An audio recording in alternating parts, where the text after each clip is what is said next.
আসসালামু আলাইকুম। প্রথমেই একটা প্যান নিয়ে নিয়েছি আর তাতে অল্প পরিমাণ তেল দিয়ে দিলাম, কিছু জিরে দিয়ে দিলাম আর একটা শুকনো লঙ্কা ভেঙে দিলাম। ভালোভাবে নাড়াচাড়া করে রাখবো। তারপরেতেই দিয়ে দেব কেটে রাখা করলাগুলো। আপনারা জাস্ট এইভাবে এই পদ্ধতিতে করলাটাকে একবার ভেজে খেয়ে দেখুন। এরপরে কেটে রাখা আলুগুলো দিয়ে দিলাম। তারপরে দিয়ে দেব পেঁয়াজ কুচি, অল্প পরিমাণ নুন দেব স্বাদ মতন, আর দিয়ে দেব হলদি গুঁড়ো। আর এতে আমি একটা কাঁচা লঙ্কা ব্যবহার করেছি। ভালোভাবে নাড়াচাড়া করব। নাড়াচাড়া করার পরে এটাকে ঢাকনা দিয়ে দেবো। আর এটাতে কোনো পানি ব্যবহার করতে হবে না।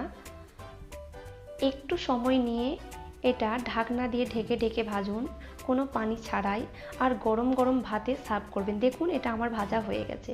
ভিডিও ভালো লাগলে অবশ্যই আমার RM ওয়ার্ল্ড চ্যানেলটি সাবস্ক্রাইব করবেন এবং লাইক, কমেন্ট, শেয়ার করতে ভুলবেন না।